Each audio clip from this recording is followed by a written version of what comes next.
ચાલો વિદ્યાર્થી મિત્રો, આજે આપણે ધોરણ 11 રસાયણ વિજ્ઞાનમાં પ્રકરણ નંબર 4 રાસાયણિક બંધન અને આણ્વીય રચનાની ચર્ચા કરવી છે.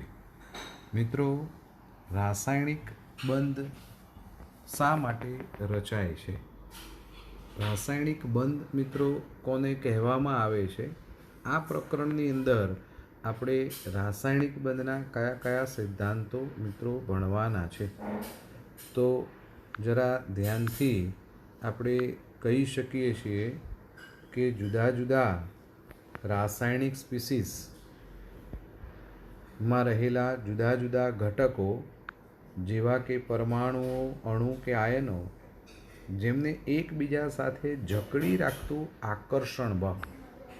તો આમ આપણે મિત્રો કહી શકીએ છીએ કે અણુ, પરમાણુ કે આયનોને એકબીજા સાથે જકડી રાખતું જે આકર્ષણ બળ છે, આવા આકર્ષણ બળને મિત્રો રાસાયણિક બંધ તરીકે ઓળખવામાં આવે છે. મિત્રો, સવાલ એ થાય કે શા માટે રાસાયણિક બંધની રચના થતી હશે? તો રાસાયણિક બંધને પરિણામે પ્રણાલી સ્થિરતા પ્રાપ્ત કરે છે અને હંમેશા કોઈ પણ પ્રણાલી હોય તો એ પ્રણાલી વધુને વધુ સ્થાયી થવાની વૃત્તિ ધરાવે છે.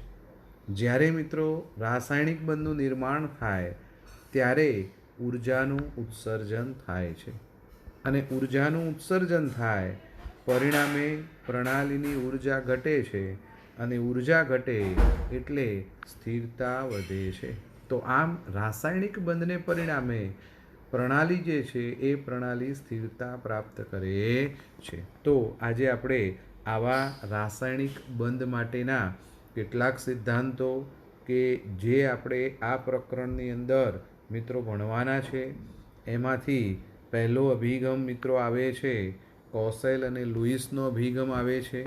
બીજો આવે છે સંયોજકતા કોષમાં ઇલેક્ટ્રોન યુગ્મ વચ્ચે લાગતા અપાકર્ષણનો સિદ્ધાંત આવે છે. ત્રીજો સંયોજકતા બંધનવાદનો સિદ્ધાંત આવે છે અને ચોથો આણ્વીય કક્ષકવાદના સિદ્ધાંતની મિત્રો આપણે ચર્ચા આ પ્રકરણમાં કરીશું. તો આજે આપણે મિત્રો કોસેલ જે છે એ કોસેલનો રાસાયણિક બંધના અભિગમ માટેની મિત્રો ચર્ચા આપણે કરવી છે. તો આયોનિક બંધની રચના સમજવા માટે મિત્રો કોસેલનો અભિગમ. તો આયોનિક બંધની રચના કેવી રીતે થાય એ કોસેલના અભિગમ દ્વારા મિત્રો આપણે સમજવાનો પ્રયાસ કરીએ. તો એની કેટલીક ધારણાઓ છે. એ ધારણાઓમાં આપણે મિત્રો જોઈ શકીએ છીએ કે આવર્ત કોષ્ટકની અંદર હેલોજન એ ઊંચી વિદ્યુત ઋણતા ધરાવતો સમૂહ છે, જ્યારે આલ્કલી ધાતુ તત્વો જે છે એ આલ્કલી ધાતુ તત્વો એ ઊંચું વિદ્યુત ધનમય તત્વો છે, એટલે કે સરળતાથી ઇલેક્ટ્રોન ગુમાવી ધન આયન બનાવવાની વૃત્તિ ધરાવે છે. આ બંને ઉમદા વાયુઓ જે છે એ ઉમદા વાયુથી અલગ પડે છે. આવા હેલોજન સમૂહના તત્વો એ મિત્રો ઇલેક્ટ્રોન મેળવી અને ઋણાયન બનાવવાની વૃત્તિ ધરાવે છે, જ્યારે આપણે કહી શકીએ છીએ કે આલ્કલી ધાતુ તત્વો જે છે એ આલ્કલી ધાતુ તત્વો ઇલેક્ટ્રોન ગુમાવી અને ધન આયન બનાવવાની વૃત્તિ ધરાવે છે. આ રીતે મિત્રો જે ધન આયન અને ઋણ આયન પ્રાપ્ત થાય છે, આ ધન આયન અને ઋણ આયન એ ઉમદા વાયુ જેવી સ્થાયી ઇલેક્ટ્રોન રચના મિત્રો ધરાવે છે. સ્થાયી ઇલેક્ટ્રોન રચના. હવે આપણે જાણીએ છીએ કે ઉમદા વાયુઓની બાહ્યતમ કક્ષાની ઇલેક્ટ્રોન રચના કે જેમાં અષ્ટક પૂર્ણ છે અને એમની બાહ્યતમ કક્ષાની ઇલેક્ટ્રોન રચના NS2 NP6 આવી સ્થાયી ઇલેક્ટ્રોન રચના મિત્રો એ ધરાવે છે. તો આમ ધન અને ઋણાયન જ્યારે બને ત્યારે એ પણ એમની સંયોજકતા કક્ષકમાં આ રીતે અષ્ટક રચના પ્રાપ્ત કરે છે.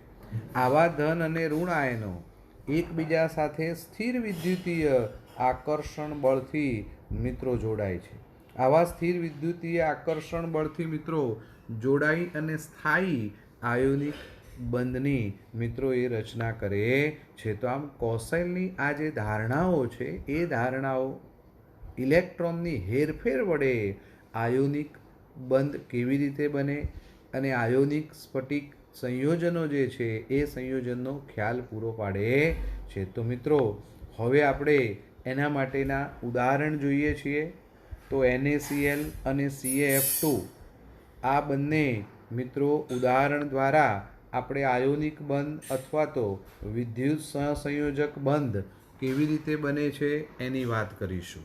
તો મિત્રો આયોનિક બંધ અથવા વિદ્યુત સહસંયોજક બંધ એટલે આપણે કહી શકીએ કે ધન અને ઋણ આયન વચ્ચે ઉદ્ભવતું સ્થિર વિદ્યુતીય આકર્ષણ બળ. આ સ્થિર વિદ્યુતીય આકર્ષણ બળને પરિણામે રચાતો જે બંધ છે એ બંધને આયોનિક બંધ અથવા વિદ્યુત સંયોજક બંધ કહે છે. મિત્રો NaClના ઉદાહરણ દ્વારા આપણે એ સમજવાનો પ્રયાસ કરીએ છીએ. NaClનું ઉદાહરણ તો આપણે જાણીએ છીએ કે સોડિયમ એ પ્રબળ વિદ્યુત ધન ધાતુ છે. એક ઇલેક્ટ્રોન ગુમાવી અને સરળતાથી મિત્રો એ Na+ ધન આયન બનાવે છે અને Na+ ધન આયનમાં એ સ્થાયી ઇલેક્ટ્રોન રચના મિત્રો પ્રાપ્ત કરે છે. આપણે જોઈ શકીએ છીએ કે જ્યારે Na Na+ બને ત્યારે એ મિત્રો નિયોન જેવી સ્થાયી ઇલેક્ટ્રોન રચના પ્રાપ્ત કરે છે. તો એવી જ રીતે ક્લોરીન પરમાણુ એ ઊંચી વિદ્યુત ઋણતા ધરાવે છે. સોડિયમે એક ઇલેક્ટ્રોન મિત્રો ગુમાવ્યો તો એ ગુમાવેલો ઇલેક્ટ્રોન ક્લોરીન મેળવે છે અને મેળવી અને ઋણ આયન બનાવે છે Cl-. મિત્રો ક્લોરીન એક ઇલેક્ટ્રોન મેળવી અને Cl- આયન ઋણ આયનમાં ફેરવાય છે અને જ્યારે એ ઋણ આયનમાં ફેરવાય છે ત્યારે નજીકના નિષ્ક્રિય વાયુ આર્ગોન જેવી સ્થાયી ઇલેક્ટ્રોન રચના 3s2 3p6 એ પ્રાપ્ત કરે છે. તો આમ ક્લોરીન એક ઇલેક્ટ્રોન મેળવી અને Cl- માં રૂપાંતરણ થઈ જાય છે. તો આવા Na+ અને Cl- આયન કે જેની બાહ્યતમ કક્ષામાં ઇલેક્ટ્રોન સ્થાયી અષ્ટક રચના ધરાવે છે અને પરિણામે આવા ધન અને ઋણ આયન વચ્ચે ગાઢ આકર્ષણ બળથી જે બંધ રચાય એ બંધને આપણે વિદ્યુત સંયોજક બંધ અથવા આયોનિક બંધ તરીકે ઓળખવામાં આવે છે. મિત્રો એવી જ રીતે આપણે બીજું ઉદાહરણ લઈએ છીએ. બીજું ઉદાહરણ CaF2 માં આયોનિક બંધની રચના ખરેખર કેવી રીતે થાય. તો આપણે કહી શકીએ કે કેલ્શિયમ એ પ્રબળ વિદ્યુત ધન ધાતુ છે. બાહ્યતમ કક્ષામાંથી એ 2 ઇલેક્ટ્રોન મિત્રો ગુમાવે છે. 2 ઇલેક્ટ્રોન ગુમાવી ઉમદા વાયુ આર્ગોન જેવી સ્થાયી ઇલેક્ટ્રોન રચના પ્રાપ્ત કરે છે જે આપણે સમીકરણમાં મિત્રો જોઈ શકીએ છીએ. તો આમ Ca કેલ્શિયમ Ca+2 વત્તા 2 ઇલેક્ટ્રોન રાઈટ. હવે આ 2 ઇલેક્ટ્રોન એ હેલોજન પરમાણુ ફ્લોરિન કે જે ખૂબ ઊંચી વિદ્યુત ઋણતા ધરાવે છે. આવા 2 ફ્લોરિનના પરમાણુ એક ઇલેક્ટ્રોન મેળવી અને સ્થાયી બાહ્યતમ કોષની ઇલેક્ટ્રોન રચના ધરાવતો ફ્લોરાઇડ આયન બનાવે છે. તો આપણે મિત્રો જોઈ શકીએ છીએ કે F એ ઇલેક્ટ્રોન મેળવી અને F- બને ત્યારે એ નિયોન જેવી સ્થાયી ઇલેક્ટ્રોન રચના પ્રાપ્ત કરે છે. તો આમ Ca+2 અને F- આ બંને વચ્ચે સ્થિર વિદ્યુતીય આકર્ષણ બળથી મિત્રો આયોનિક બંધની રચના થાય છે અને મિત્રો CaF2 બને છે.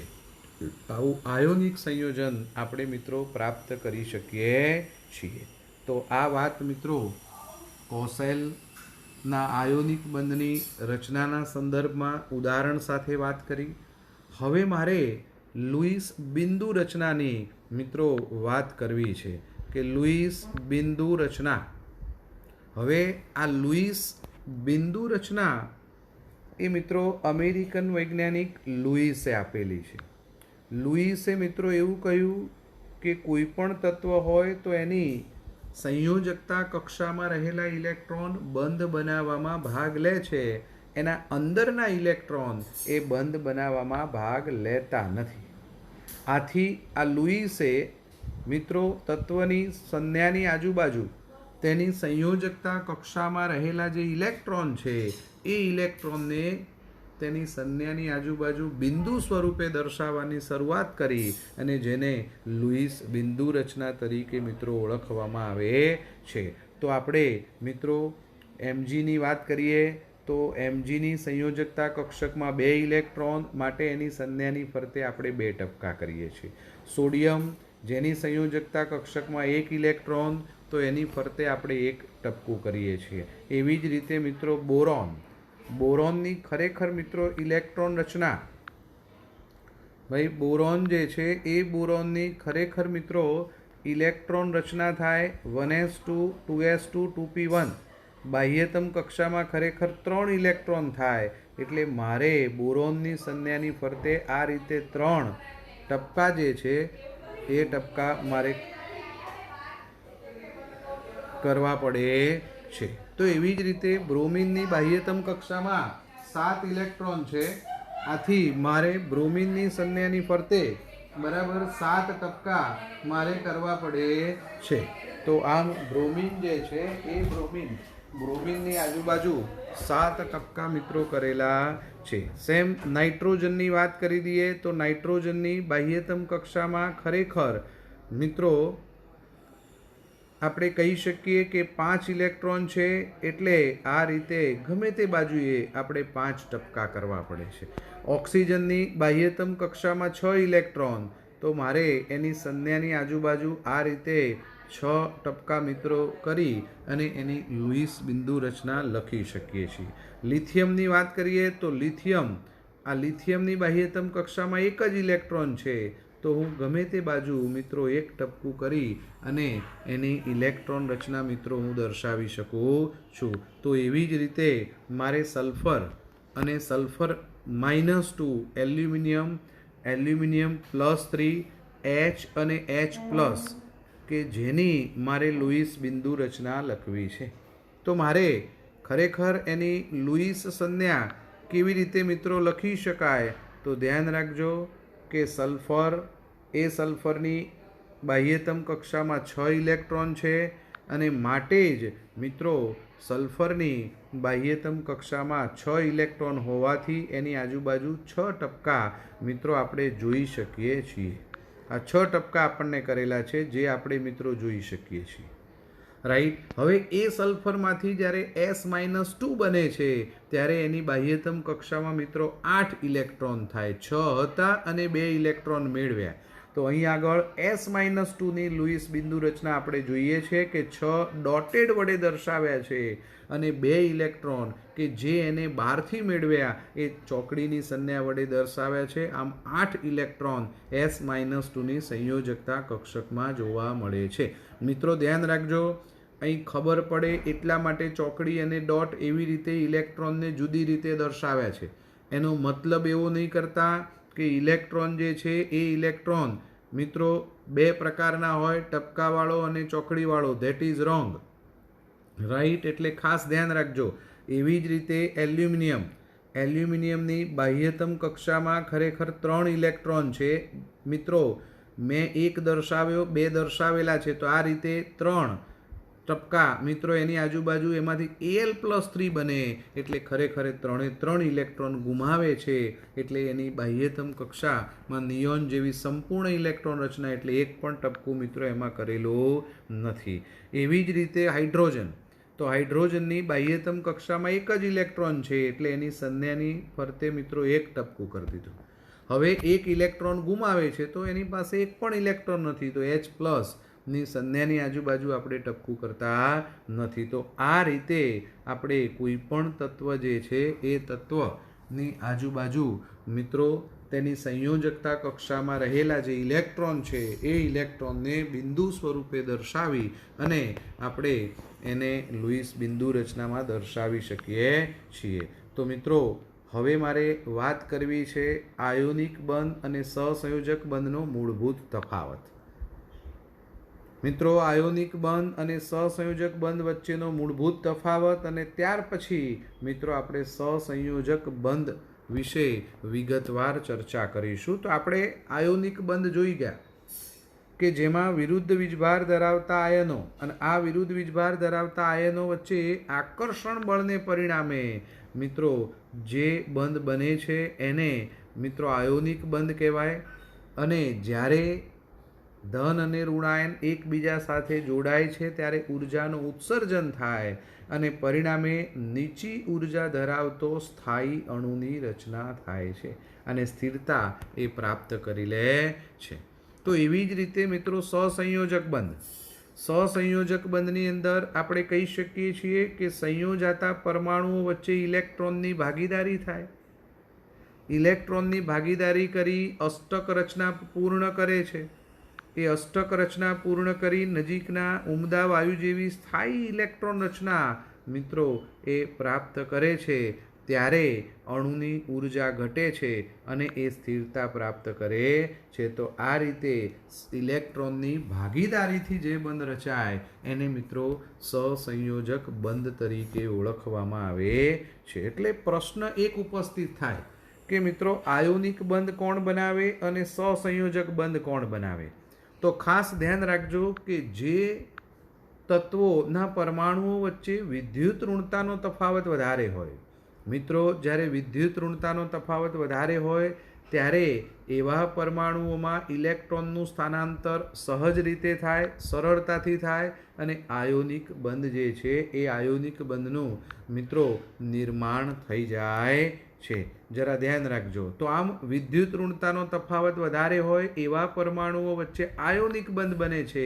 જ્યારે વિદ્યુત ઋણતાનો તફાવત પ્રમાણમાં ઓછો તફાવત હોય તો એવા પરમાણુઓ વચ્ચે મિત્રો ઇલેક્ટ્રોનની ભાગીદારી થાય અને ઇલેક્ટ્રોનની ભાગીદારી થઈ અને સહસંયોજક બંધનું નિર્માણ થાય છે. તો આમ આપણે કહી શકીએ કે વિદ્યુત ઋણતાનો તફાવત વધારે હોય તો એવા પરમાણુઓ આયોનિક બંધ બનાવે છે. જ્યારે વિદ્યુત ઋણતાનો તફાવત ઓછો હોય એ સહસંયોજક બંધ બનાવે છે. તો મિત્રો આજે આપણે આટલે સુધી રાખીશું. હવે આપણે મિત્રો સહસંયોજક બંધનો લુઈસ અને લેંગમ્યુર સિદ્ધાંતની નેક્સ્ટ લેક્ચરમાં ચર્ચા કરીશું. જય હિન્દ.